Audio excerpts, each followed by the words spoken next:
The ghosts of the past are coming back to haunt the residents of Swat Valley in the Malakand Division. Several recent incidents indicate that militants are reasserting themselves in the area, and have become emboldened enough to commit brazen acts of violence that hark back to the bad old days.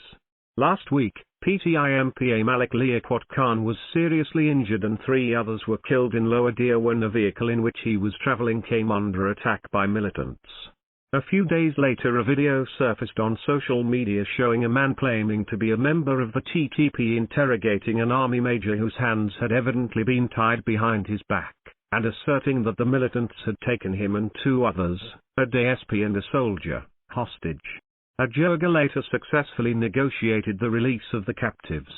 These are highly disturbing indicators that have alarmed the people, many of whom turned out in various parts of KP to protest against the resurgent Taliban. A revival of the horrors witnessed during the years when the TTP's SWAT chapter led by Mullah Fazlullah, who was later to become the TTP emir, was in control of the area cannot be countenanced. When the cleric first began inciting rebellion in fiery sermons on illegal FM frequencies in the mid-2000s, he caught the locals' attention. Fed up with the dysfunctional governance and judicial system in the area, many were swayed by the words of the radio mullah. Women even donated their jewelry to his cause. The state apparatus was curiously lethargic to his tirades, in which he also railed against girls' education and polio vaccination. But the brutalities visited upon the locals by the militants when they held much of Malakand Division in their grip shocked the nation.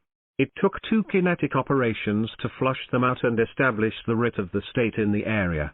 That writ is once again being tested, and this time the authorities must not allow violent extremists to come back. While Mullah Fazlullah was killed in a U.S. drone strike in Afghanistan in 2018, others from his outfit have been taking refuge in that country's Kunar province, which borders Deer, and from where they are believed to have crossed over into Pakistan. There have been increasing reports over the past month about them establishing their presence in the area. But that begs the question, why, of all the TTP chapters, are only militants from the SWAT chapter evidently returning home? What are the terms of the ceasefire that the Pakistani state has agreed with them? Have they been allowed to return without laying down their arms, contrary to what had been publicly stated? There is fear and confusion all around. It is for the state to bring clarity to the situation. The people have a right to know. Published in Dawn, August 12, 2022.